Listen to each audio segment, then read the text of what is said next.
Hey guys, welcome back to the channel. This is going to be an IEM roundup. I've got 5 on the table with the 7Hz Sonus, the TINHiFi Elf, Aful Performer 8, Soundz Avant, and the KZ Czar. All of these range drastically in price points as well as driver configurations, and for the ones that don't pass my initial testing for gaming, I'm not going to be doing full reviews, so I want to get you guys at least my impressions for these IEMs. Just so you guys know, I have changed my setup, my testing setup quite drastically for my budget IEMs, as well as people who are running things on a budget. I will be running all of my IEMs and all of my headphones on the Topping DX3 Pro Plus. It is a $200 all-in-one, an amp and a DAC, and I think it does provide a nice clinical analytical sound, as well as one that has a nice sense of depth and stage. For my more expensive setup, and again, I'll be running everything on both setups, but I have a Burson Soloist 3X GT 2023 with the upgraded power modules, and I do have a shit Bifrost as a DAC that I'm running with the Burson Class A amp. So I'm going to be testing both on the Topping as well as the Burson to see, one, how things scale, and two, to make sure that things are still sounding good on a more affordable setup that a lot of you guys would probably be more inclined to run things off of as opposed to something as expensive as the Burson Soloist.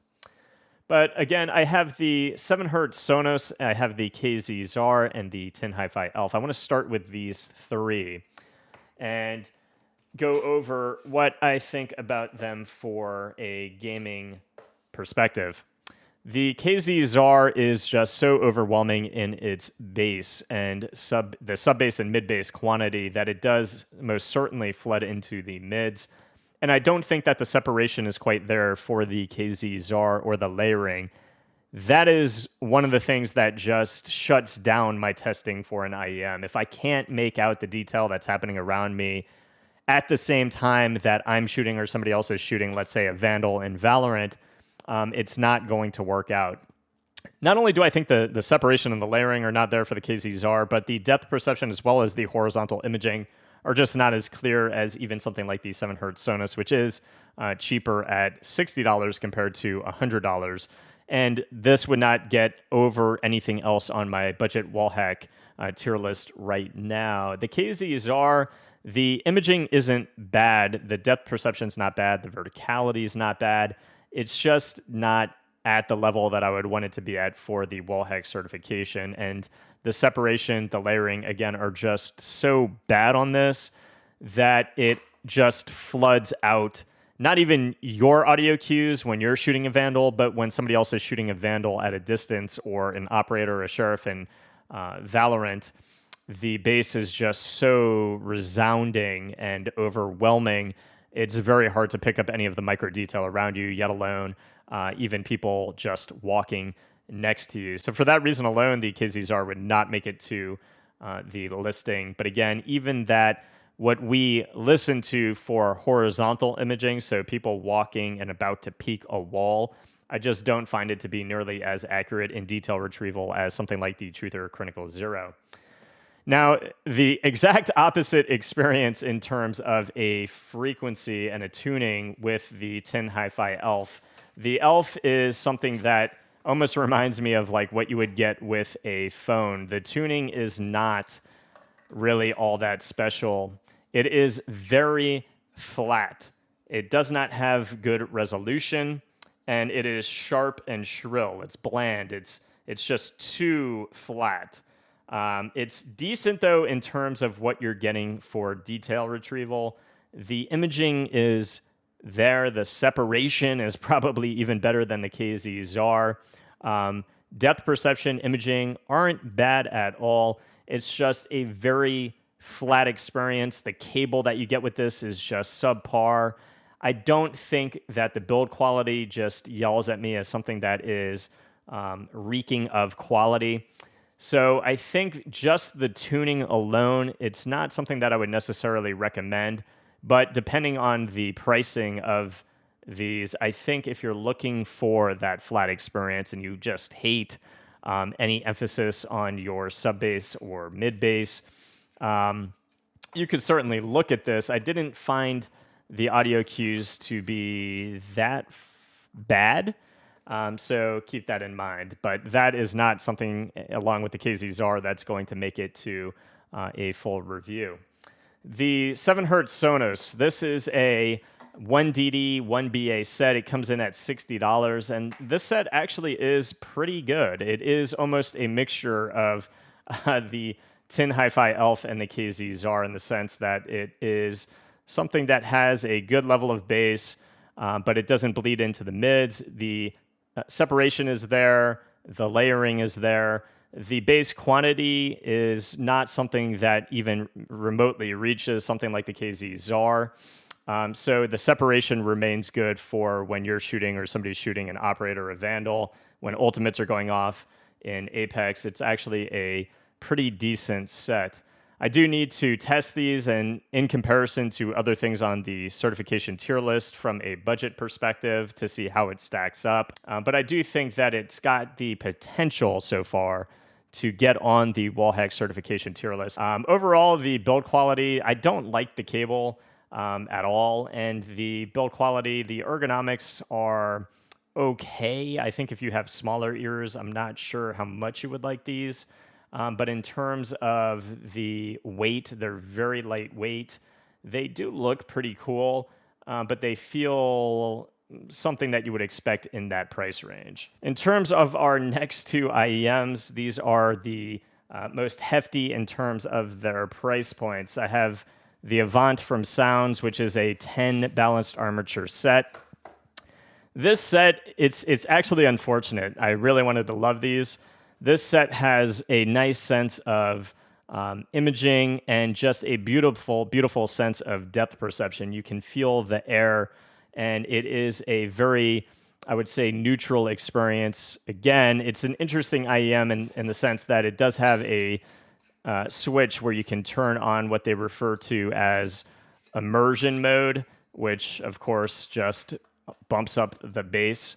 But the problem with an all BA set a lot of the time is you just don't really get this nice sounding bass. And I think that is a problem with the Avant. I think that the separation here is what really comes down to a down point for the Avant.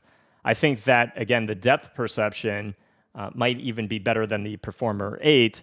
But anytime anything starts cracking into motion, so when you're fighting a lot of people in Apex, grenades are going off, thermites are going off, the storm's behind you, you're shooting, somebody's shooting, the separation just isn't there. It becomes very overwhelming, and it's actually quite shouty compared to something like the Aful Performer 8 or the other things on our list. So it had these really nice technicalities, but when it came to separation and layering, it just really, really falls flat. And not only in Apex, but in Valorant as well.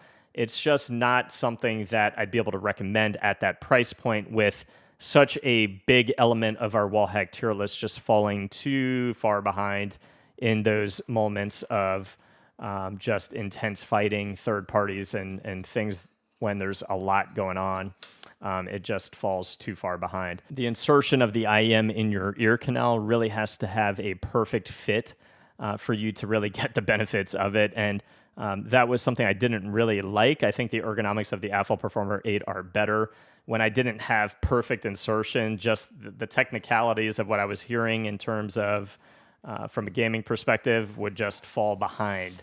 So it's kind of an interesting IEM, but I think at the price point of $1,300, it just would not get on the Wallhack certification tier list. The Aful Performer 8 and the Sonus are the ones that are going to proceed to a final review. The Aful Performer 8 is actually quite damn good for gaming purposes. It's got just this beautiful, coherent, and clean and open sound. It's got excellent tonality. The timbre is great. It's just the bass quantity is not going to be overwhelming. It's got nice, fast and attack bass. Good texture to the bass, just not a lot of it. And I think, though, that is one of the things that actually assists the Aful Performer 8 in performing as good as it does. The detail retrieval during fights is immaculate compared to something like the Avant and everything else on the table. You're still picking up some of the micro detail around you, people popping shield cells, people reloading. The imaging is better than anything on the table, I think, both horizontally and vertically. It's got good depth perception. The depth perception was not as good, in my opinion, as the Avant, but I guess you can kind of expect that from the price differential and the quality of the drivers in the Avant. But this is a 7 BA and 1 dynamic driver set, and it's just got this, despite lacking slam, and sometimes sounding maybe a bit harsh in the upper range, but never to me ever feeling fatiguing. It just has this excellent sense of cleanliness, coherency, and openness that I think is going to work for a whole lot of people. And in terms of what I like in gaming, I don't like a stage that's overly wide, overly big and tall. I like the stage to still be somewhat close to me so that the sound isn't leaving me. I want to hear the footsteps with an emphasis, and I think that the Aful Performer 8 keeps that stage exactly in that sweet spot. Not too far, not too close like the KZs are. It's a stage that really works in picking up that sense of urgency of everything that's occurring around you. And then it's got that coherency and cleanliness to be able to pick up all of that detail while everything is going on. So mix that with the great depth and the great imaging, and you've really got a recipe for success for a gaming IEM in the Aful Performer 8. I don't quite know how far I'm going to put this up on the list right now, but I think it does have the potential to pass the Kiwi Ears Orchestra Lite, which is quite high on my list. So this will definitely be Wallhack certified. Again, I just need to do a lot of testing compared to the other things on the list to see how far up the chain it's going to go. But right now, my early impressions are that it's going to be pretty high. I think the Sonus will not beat out the SimGod EM6L or the Truther Chronicle Zero, but it does have potential to, one, get the certification, and two, to be somewhat high on the list. We'll see. So that's going to be it for this one, guys. The Aful Performer 8, the 7 Hz Sonus, those will go on to further testing and get reviews to see how they stack up against my other IEMs and how high they go on the list. I hope this helped. I'm going to push the other 3 IEMs to the side. But if you guys have any questions, let me know in the comments below, and I will try my best to answer all of them. I'll see you guys in the next review. Peace.